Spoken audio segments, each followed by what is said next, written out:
ಪಕ್ಷದ ಕರ್ತವ್ಯ ಏನು ಜವಾಬ್ದಾರಿಯನ್ನು ಕೊಟ್ಟಿರ್ತಾರೆ ಮತ್ತು ಯಾವ ಜವಾಬ್ದಾರಿ ಮುಖಾಂತರ ಕೋಮುವಾದಿ ಶಕ್ತಿಗಳಿಗೆ ನಾವು ಸೋಲಿಸ್ಬೋದು, ಫ್ಯಾಸಿಸ್ಟ್ ಶಕ್ತಿಗಳಿಗೆ ನಾವು ಸೋಲಿಸ್ಬೋದು ಅಂಥ ಜವಾಬ್ದಾರಿ ತಗೋಬೇಕು ಮತ್ತು ಅದನ್ನು ನಿಭಾಯಿಸಬೇಕು. ಅದೇ ನಮಗೆ ಇರ್ತಕ್ಕಂಥ ನಮ್ಮ ಸಿದ್ಧಾಂತ. ಅದಕ್ಕಾಗಿ ನಾನು ಪಕ್ಷದಿಂದ ನನಗೆ ಸಲೀಂ ಅಹಮದ್ ಅವರಿಗೆ ಏನು ಜವಾಬ್ದಾರಿಯನ್ನು ಕೊಟ್ಟಿದ್ರು ಅದು ನಾವು ನಿಭಾಯಿಸಿದ್ದೇವೆ. ಈಗ ಚುನಾವಣೆ ಮಾಡ್ತಾಯಿದ್ದೀವಿ, ಸಂಪೂರ್ಣವಾಗಿ ನಂಬಿಕೆಯಿಂದ ನಾವು ಚುನಾವಣೆ ಮಾಡ್ತೀವಿ.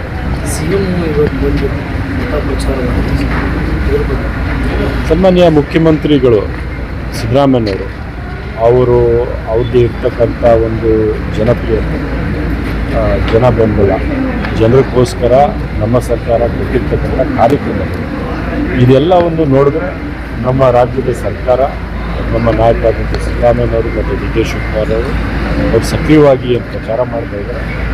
ನಾವು ಈ ದಾವಣಗೆರೆ ಉಪಚುನಾವಣೆಯಲ್ಲಿ ನಿಶ್ಚಿತವಾಗಿ ಭರ್ಜರಿ ಲೀಡಿಂದ ನಾವು ಗೆಲ್ತೀವಿ ಅಂತ ನನಗೆ ಸಂಪೂರ್ಣ ವಿಶ್ವಾಸ. ಅಲ್ಪಸಂಖ್ಯಾತ ಸಮುದಾಯದಿಂದ ಅತಿ ಹೆಚ್ಚು ಜನ ಉಮೇದುವಾರಿಕೆ ಹಾಕಿದ್ದಾರೆ. ಅವ್ರಿಗೆ ಏನಾರ ಮನವೊಲಿಸುವಂಥ ಕೆಲಸ ಆಗ್ತದೆ. ಭಾಳಷ್ಟು ಜನ ಹಾಕಿದರು, 22 ಜನ ಹಾಕಿದರು. ಈಗ ಕೊನೆಗೆ 8-9 ಜನ ಏನೋ ಉಳ್ಕೊಂಡಿದ್ದಾರೆ. ನಿಶ್ಚಿತವಾಗ್ಲೂ ಅವ್ರಿಗೆಲ್ಲ ನಾನು ಅಪೀಲ್ ಮಾಡ್ಕೋತೇನೆ. ಏನಂದರೆ, ನೀವು ಮಾಡ್ತಾ ಇರ್ತಕ್ಕಂಥ ನಿಮ್ಮ ಪ್ರಯತ್ನದಿಂದ ಲಾಭ ಆಗೋದು ಬಿ ಜೆ ಪಿಗೆ ಲಾಭ ಮಾಡಬೇಕು. ಕೋಮುವಾದಿ ಶಕ್ತಿಗಳಿಗೆ ನೀವು ಒಂದು ರೀತಿಯ ಶಕ್ತಿ ತುಂಬಬೇಕು ಅಂದರೆ ನೀವು ಮಾಡಿ. ನಿಮಗಂತೂ ಲಾಭ ಆಗ್ತಾಯಿಲ್ಲ. ಓಟು ಡಿವೈಡ್ ಮಾಡಬೇಕಂತ ನೀವು ಮಾಡ್ತಾರೆ. ಗೆಲ್ಲಬೇಕಂಥದ್ದು ಯಾರೂ ಚುನಾವಣೆ ಮಾಡ್ತಾಯಿಲ್ಲ. ಯಾರಾದರೂ ಗೆಲ್ಲಬೇಕು ಅಂತ ಚುನಾವಣೆ ಮಾಡ್ತಾಯಿದ್ರೆ ನಾನು ಅವ್ರ ಬಗ್ಗೆ ಏನಾದರೂ ಮಾತಾಡ್ಬೋದು.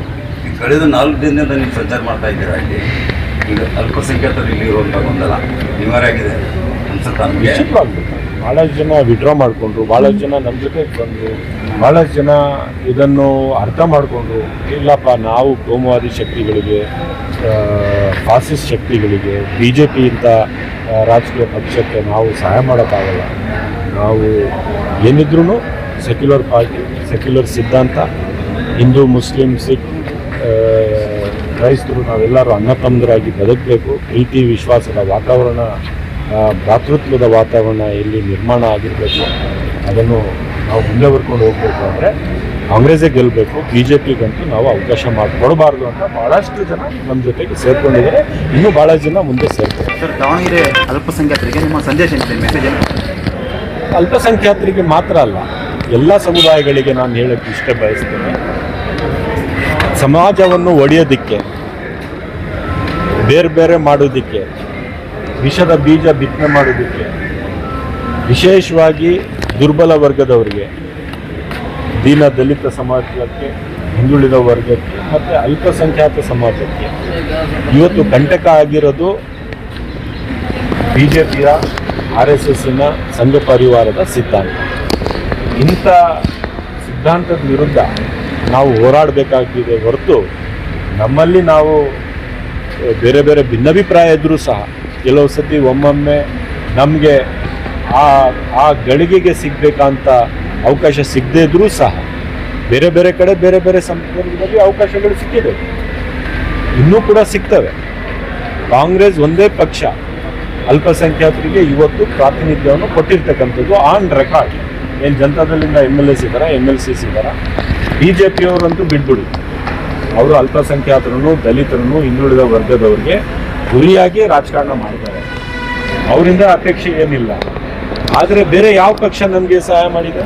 ಯಾವ ಪಕ್ಷ ನಮಗೆ ಅವಕಾಶ ಕೊಟ್ಟಿದ್ದಾರೆ? ಇವತ್ತು 10 ಜನ ನಾವು ಶಾಸಕರಿದ್ದೀವಿ, ಕಾಂಗ್ರೆಸ್ ಪಕ್ಷದಿಂದಲೇ ಇದ್ದೀವಿ. 4 ಜನ ಮೇಲ್ಮನೆ ಸದಸ್ಯರಿದ್ದಾರೆ, ಕೌನ್ಸಿಲರ್ಲಿದ್ದೇವೆ, ಲೆಜಿಸ್ಲೇಟಿವ್ ಕೌನ್ಸಿಲಲ್ಲಿ ಇದ್ದೀವಿ. ಯಾವ ಪಕ್ಷದಲ್ಲಿ ಇದ್ದೀವಿ? ರಾಜ್ಯಸಭಾ ಮೆಂಬರ್ ಆಗಿದ್ದೀವಿ.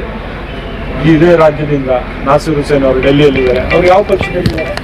2 ಮಂತ್ರಿಗಳು ಇವತ್ತಿದ್ದಾರೆ. ಜಮೀರ್ ಅಹಮದ್ ಖಾನ್ ಅವರಿದ್ದಾರೆ, ರಹೀಂ ಖಾನ್ ಅವರಿದ್ದಾರೆ. ಯಾವ ಪಕ್ಷದಲ್ಲಿ ಮಂತ್ರಿ ಆಗಿದ್ದಾರೆ? ಬಿ ಜೆ ಪಿಯಿಂದ ಮಂತ್ರಿ ಮಾಡಿದ್ರ? ಇವತ್ತು ರಾಜ್ಯದ ಇತಿಹಾಸದಲ್ಲೇ ಮೊದಲ ಬಾರಿಗೆ ಒಂದು ಸ್ಪೀಕರ್, ಇತಿಹಾಸದಲ್ಲೇ ಒಬ್ಬ ಅಲ್ಪಸಂಖ್ಯಾತ ಸ್ಪೀಕರ್ ಆಗಿರಲಿಲ್ಲ, UT ಖಾದರ್ ಅವರು. ಒಳ್ಳೆ ಸಾಮರ್ಥ್ಯದಿಂದ ಇವತ್ತು ವಿಧಾನಸಭೆಯನ್ನು ನಡೆಸ್ತಾ ಇದ್ದಾರೆ. ಅವ್ರು ಯಾವ ಪಕ್ಷದವರು ಹೇಳಿ? ಕಾಂಗ್ರೆಸ್ನವರು. 22 ಜನ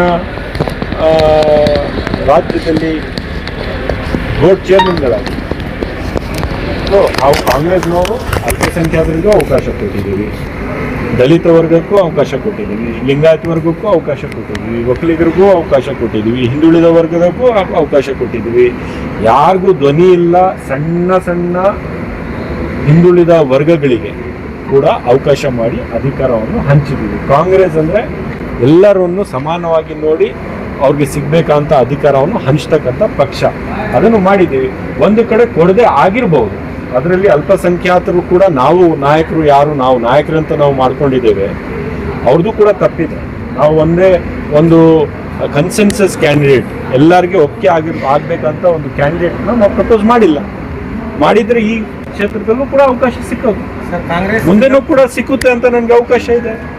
ಕಾಂಗ್ರೆಸ್ ಸಿದ್ಧಾಂತ ಪ್ರಕಾರ ಅನುಕಂಪದ ಮೇಲೆ ಶಾಮನೂರು ಶಿವಶಂಕರಪ್ಪ ಮೊಮ್ಮಗನಿಗೆ ಟಿಕೆಟ್ ಕೊಟ್ಟಿದ್ದೀರಿ. ಈಗ ಅನುಕಂಪ ಇದೆ, ಅನುಕಂಪ ಟಿಕೆಟ್ ಇಲ್ಲಿ ಬಾಗಲಕೋಟಲ್ಲಿ ಮೇಟೇರ್ ಮಗನಿಗೆ ಕೊಟ್ಟಿರ. ಹಾಗಾಗಿ 28ಕ್ಕೆ ಏನಾರ ಅಲ್ಪಸಂಖ್ಯಾತರ ಕೊಡೋಕೆ ಏನಾರ 28ಕ್ಕೆ ಹೊಸ ಡಿಲಿಮಿಟೇಷನ್ ಆಗಿ ಹೊಸ ಕ್ಷೇತ್ರಗಳೇ ಆಗ್ತವೆ. ಆಟೋಮೆಟಿಕ್ ಆಗಿ ಒಂದು ಅಲ್ಪಸಂಖ್ಯಾತರಿಗೆ ಒಂದು ಕ್ಷೇತ್ರ ಆಗೋಗುತ್ತೆ. ನಿಶ್ಚಿತವಾಗೂ ಮುಂದಿನ ಚುನಾವಣೆಯಲ್ಲಿ ಒಂದು ಅಲ್ಪಸಂಖ್ಯಾತರಿಗೆ ಅವಕಾಶ ಸಿಕ್ಕುತ್ತೆ. ಸರ್, ಜಮೀರ್ ಅಹಮದ್ ಸರ್ ಪ್ರಚಾರಕ್ಕೆ ಬರ್ತಾರಾ? ಬರಬೇಕಲ್ಲ, ಅವರು ರಾಜ್ಯದ ಮಂತ್ರಿ ಆಗಿದ್ದಾರೆ, ಬರಲೇಬೇಕು, ಬರ್ತಾರೆ. ಈಗ sir double shooter Rizwan Arshad ಅಂತಾರೆ, ಟ್ರಿಬಲ್ ಶೂಟರ್ ಯಾವ ಡಬಲ್ ಶೂಟರು ಬೇರೆ ಬೇರೆ ಈ ಟೈಟಲ್ ಇದೆಯಲ್ಲ. ನಾವೊಬ್ಬ ಕಾರ್ಯಕರ್ತ, ಪಕ್ಷದ ಕಾರ್ಯಕರ್ತ, ಕಾಂಗ್ರೆಸ್ ಪಕ್ಷ ಮತ್ತು ಸಾಮಾಜಿಕ ಕಾರ್ಯಕರ್ತ. ಸಮಾಜವನ್ನು ಒಗ್ಗೂಡಿಸ್ಬೇಕು ಅಂದರೆ ನಾವು ಯಾವ ಶಕ್ತಿಗಳಿಗೆ ಅಧಿಕಾರ ಕೊಡಬೇಕು, ಯಾವ ಶಕ್ತಿಗಳಿಗೆ ಪರಾಜಯಿಸಬೇಕು ಅದನ್ನು ನಾವು ಅರ್ಥ ಮಾಡ್ಕೋಬೇಕು. ಕೋಮುವಾದಿ ಶಕ್ತಿಗಳಿಗೆ, ಅದು BJP ಇರಲಿ, SDPI ಇರಲಿ, ಬೇರೆ ಯಾವುದೇ ಪಕ್ಷ ಇರಲಿ, ಅಂಥ ಪಕ್ಷಗಳಿಗೆ ಸೋಲಿಸ್ಬೇಕು. ಸೆಕ್ಯುಲರ್ ಪಕ್ಷಗಳಿಗೆ ನಾವು ಗೆಲ್ಲಿಸ್ಬೇಕು. ಇವತ್ತು ನಮ್ಮ ಮತ್ತೆ BJP ಮಧ್ಯ ಇರ್ತಕ್ಕಂಥ ಈ ಚುನಾವಣೆ ನಿಶ್ಚಿತವಾಗ್ಲೂ ನಾವು ಗೆಲ್ತೇವೆ. ನಮ್ಮ ಬೆಂಬಲಕ್ಕೆ ಈ ದಕ್ಷಿಣ ಕ್ಷೇತ್ರದ ಜನ ನಿಂತವ್ರೆ. ಎಲ್ಲ ಜಾತಿಯ ಜನ, ಎಲ್ಲ ಧರ್ಮದ ಜನ ನಮ್ಮ ಜೊತೆ ನಿಂತಿದ್ದಾರೆ. ಸರ್ ಕೊನೆಯದಾಗಿ ಬೈಕಾಟ್ ಕ್ಯಾಂಪೇನ್ ನಡೀತಾ ಇದೆ. ಸೊ ಮತದಾನ ಎಲ್ಲರೂ ಹಕ್ಕುವಾಗಿದೆ ಸರ್, ಇದರ ಬಗ್ಗೆ ನಾನು ಇಷ್ಟೇ ಹೇಳ್ತೀನಿ, ಎಲ್ಲರಿಗೂ ಯಾರೂ ಕೂಡ ತಮ್ಮ ಮತವನ್ನು ಬೈಕಾಟ್ ಮಾಡೋದಕ್ಕೆ ಹೋಗಬಾರ್ದು. ಅಪರಾಧ ಸರ್. ಅದು ಯಾಕೆ ಅಂತ ಹೇಳಿದರೆ, ಮುಂದಿನ ತಿಂಗಳು, ಇದೇ ತಿಂಗಳು ಏಪ್ರಿಲ್ ತಿಂಗಳಲ್ಲೇ SIR ಅನೌನ್ಸ್ ಆಗುತ್ತೆ. SIR ಅಲ್ಲಿ ಯಾರಾದರೂ ಚುನಾವಣೆಗೆ ಮತಗಟ್ಟೆಗೆ ಹೋಗದೆ ವೋಟ್ ಮಾಡದೇ ಇದ್ರೆ ಬಹುಶಃ ಆ ಸಂದರ್ಭದಲ್ಲಿ ಅವರು ಅಲ್ಲಿ ಇದ್ದಾರೋ ಇಲ್ವೋ ಅಂತ ಬೇರೆ ಬೇರೆ ಪ್ರಶ್ನೆಗಳು ಉದ್ಭವ ಆಗ್ತವೆ. ಅವರು ನಿಜವಾಗ್ಲೂ ವೋಟರ್ಸ ಇಲ್ಲ ಅಂತ ಎಲ್ಲ ಆಗ್ತವೆ. ಆವಾಗ ಅದು ಇನ್ನೂ ದೊಡ್ಡ ಕಂಟಕ. ದಯವಿಟ್ಟು ಎಲ್ಲರೂ ವೋಟ್ ಹಾಕಕ್ಕೆ ಹೋಗಿ ಭಾಳ ಯೋಚನೆಯಿಂದ, ಪ್ರಜ್ಞೆಯಿಂದ ವೋಟ್ ಮಾಡಿ. ಒಂದು ಸೆಕ್ಯುಲರ್ ಪಾರ್ಟಿಗೆ ವೋಟ್ ಮಾಡಿ, ಒಂದು ಪ್ರೋಗ್ರೆಸಿವ್ ಪಾರ್ಟಿಗೆ ವೋಟ್ ಮಾಡಿ. ಮನೆ ಬೆಂಕಿ ಹಚ್ಚುವ ಪಾರ್ಟಿಗೆ ವೋಟ್ ಹಾಕಬಾರ್ದು. ಹಿಂದೂ ಮುಸಲ್ಮಾನರು ಬೇರೆ ಬೇರೆ ಮಾಡ್ತಕ್ಕಂಥ ಪಕ್ಷಕ್ಕೆ ವೋಟ್ ಹಾಕಬಾರ್ದು. ನೈಜ ಭಾರತೀಯರನ್ನು ಎಲ್ಲರಿಗೂ ಒಗ್ಗೂಡಿಸ್ತಕ್ಕಂಥ, ಎಲ್ಲ ಧರ್ಮವನ್ನು, ಎಲ್ಲ ಜಾತಿಯನ್ನು ಸಮಾನವಾಗಿ ನೋಡ್ತಕ್ಕಂಥ ಕಾಂಗ್ರೆಸ್ ಪಕ್ಷಕ್ಕೆ ವೋಟ್ ಹಾಕಿ ಅಂತ ನಾನು ಕಳ್ಕಳಿಯಿಂದ ಮನವಿ ಮಾಡ್ತೀನಿ. ಒಟ್ಟಾರೆ ದಾವಣಗೆರೆ ದಕ್ಷಿಣ ಕ್ಷೇತ್ರ ನಿಮ್ಮ ಕಾಂಗ್ರೆಸ್ ಬಾವುಟ ಹಾರಿಸ್ತೀರಾ? ನಿಶ್ಚಿತವಾಗ್ಲೂ ಹಾರಿಸ್ತೀವಿ. ಹಿಂದೆನೂ ಕೂಡ ಕಾಂಗ್ರೆಸ್ ಗೆದ್ದಿದ್ದೇವೆ, ಈ ಚುನಾವಣೆ ಕೂಡ ಭಾಳ ಒಳ್ಳೆ ಲೀಡಲ್ಲಿ ಗೆಲ್ತೀವಿ. ಎಲ್ಲ ಕೋಮುವಾದಿ ಶಕ್ತಿಗಳಿಗೆ ಯಾರು ಭಾಳ ಆಸೆ ಇಟ್ಕೊಂಡಿದ್ದಾರೆ BJPಯವರೇ, ನೀವು ಎಲ್ಲರಿಗೂ ಅವತ್ತು ನಿರಾಶೆ ಆಗುತ್ತೆ. ಕಾಂಗ್ರೆಸ್ ಪಕ್ಷದ ಅಭ್ಯರ್ಥಿ ಈ ಬಾರಿ ದೊಡ್ಡ ಮಾರ್ಜಿನಿಂದ ಗೆಲ್ತಾರೆ.